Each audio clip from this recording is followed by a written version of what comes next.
2023 meeting of the Planning and Economic Development Committee will now come to order. Will the clerk please call the roll? Mr. Alcoffer. Mr. Alcoffer is present. Mr. Baines. Here.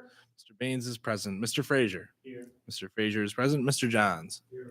Mr. Johns is present. And Chairwoman DeFlorio. Here. Chairwoman DeFlorio. Is there anyone signed up for the public forum? There is not. Is there anyone present who has not signed up to speak who would like to address the committee at this time? Seeing none, the next item on the agenda is approval of minutes. You have the February 27th, 2023 minutes before you.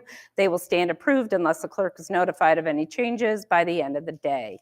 Next item on the agenda is new business. Mr. Clerk. Referral number 23-0120, acceptance of a Restore New York grant from the Empire State Development Corporation for the Tent City project and authorize an intermunicipal agreement with the city of Rochester to pass through funding for the Tent City project. Moved by legislator Alcoffer, seconded by legislator Johns. Is there any discussion? Yes, legislator Frazier. Question. Yes. Since that project, and I'm happy to see that that building, which anybody from Rochester long-term that have been to Tent City know what that meant to the city and to the area, and that's in my district. My question is to the administration, am I able to get a preliminary copy of what the concept is going to look like? Because I'm sure a lot of my neighborhood associations will be at my door to ask me questions, and I want to be prepared to speak. Through the chair, of course. We'll get that right to you. Thank you. Thank Madam you. Chairwoman? 1 second. Can the entire committee get a copy of that, please? Yes, Madam Chairman. Thank you. Thank you for Yes, asking Legislator for that, Bain. Madam Chairwoman. Yeah, this question relates to two of my abiding interests. One is language and the other is history. So I'm just curious as to why we're calling this the Tent City project still, because I remember it well from the 60s. And also just the expression tent city. It's kind of an interesting connotation, even though if I recall correctly, it's not, the building has nothing, doesn't look like a tent. It used to sell tents, maybe? Is that what, so? Through the chair, the business in there, I believe, was called Tent City, as I remember it from being young. Oh, we used to go there in the 60s and buy army fatigues. I did. Exactly. Through the chair, exactly. But it hasn't been called Tent City for a long time through the chair to the, so I'm just interested, is it the name of the development company, Tent City LLC, or?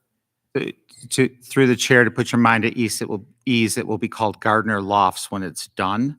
I believe the city used the name Tent City just so people would know what they were talking about while they were trying to get money. Chair, I appreciate that. You mean people like us who have been around a long time. Is that what you're saying? Through the chair, Yes. Thank you, Chair. Appreciate it. Any further discussion? Yes, legislator Alcoffer.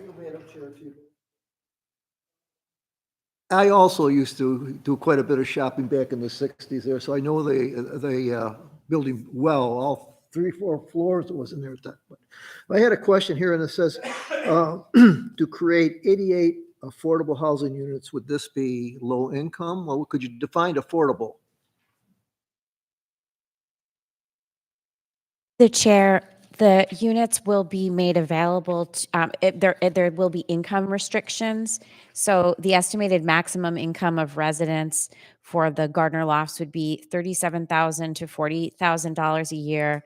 The project includes 25 supportive housing units through nonprofit partner Soldier On, who will work on site to administer services to residents, many of whom will be service disabled, senior citizen veterans. And the project is expected to create over 150 construction jobs with a focus on MWBE, local labor, and minority and female labor forces. Through Madam Chair, the administration, am I correct in assuming that the whole building will be turned into housing, or is it just a portion of it? Through the chair, the majority of the building will be converted into housing, those 88 units. The ground floor will be there will be some supportive services established on the ground floor that will not be residential. Through you, Madam Chair, to administration, could you define supportive services so I'm a little clear? Chair, yes, when development has partnered with the not-for-profit organization Soldier On to provide supportive services to the residents who live in the building. Okay, thank you. Yes, Legislator Bates. In this company through you to the administration, because they're also doing the Pines of Barrington, which is in Legislator Delahanty's district. And are they primarily working in the Rochester region? Is this a statewide or a national entity that's taking on these projects? I'm just kind of curious about their reputation or their scale. Through the chair, Wind Development is headquartered in Boston. Notably, I don't know if you've been to Boston, there's Faneuil Hall. It's an old building right there in the center of Boston, and that was, I think, one of Wind Development's first historic rehab projects. The Sibley building was the first instance of a Rochester real estate project that Wind Properties embarked upon redeveloping. You might be aware that Sibley is over 1 million square feet, and for a long time was vacant, underutilized, and blighted. And when new leadership took over the company in 2011, 2012, they identified that this was a really unique opportunity in the Rochester market. And those of you who might frequent the Sibley building today and, get a cup of coffee there, and perhaps somebody who lives in one of the apartments, can appreciate that it was a really positive story, a really positive turnaround. When through their experience working on Sibley, learned that Rochester was really a great place to do business, and later on saw an opportunity in the Pines of Barrington project, and now are looking at Tent City as another opportunity. So we're glad to have seen over the last 11 plus years that they're having that they're seeing a return on their investments here and helping us bring vacant former industrial sites, former commercial sites back on the tax rolls. Thank you again through the chair. So does Win have any employees here in the Rochester region? Through the chair, yes, Win has approximately 12 to 15 FTEs here in the Rochester market, and I can get you a breakdown.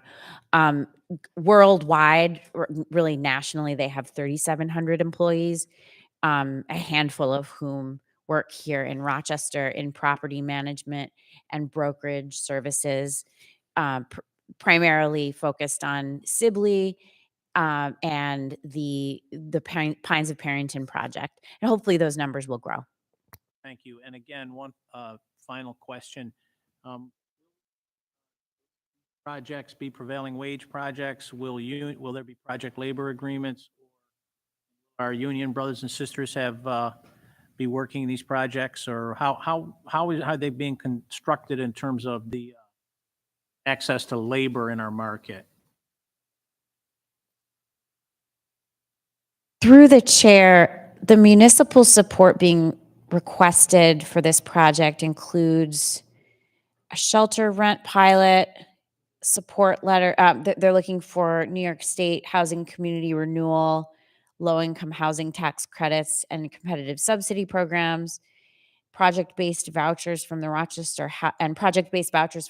Housing Authority. I can get you more information about what all of that means in terms of Davis-Bacon and prevailing wage. And I don't know at this time whether the developer plans on entering into a project labor agreement, but we'll go ahead, we'll find out and get back to the committee with that information. Through the chair, the city has its similar program to what Anna's department has. And so they have criteria for prevailing wage. I'm not sure that that's what they call it, but it's something very similar.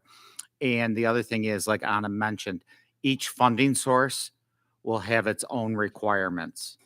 And I believe it's too early yet to identify whether a PLA will be used. Through the chair, just want to thank you for having such hyper-literate responses to our questions. I don't expect all of the details in every granular way to be available at the meeting, so I appreciate that. I would appreciate, in addition to the presentation of the plan also follow up on those questions, because obviously they're of great interest to me, and so I appreciate it. Thank you, Madam Chairwoman. Thank you. Any other discussion? Seeing none, all those in favor, please signify by saying aye. Aye. Opposed? Item carries. Are there any other matters to come before this committee? Seeing no other matters, the April 24th, 2023 meeting of the Planning and Economic Development Committee stands adjourned. The next meeting of the Planning and Economic Development Committee will be held on Monday, May 22nd, 2023 at 5:45 p.m.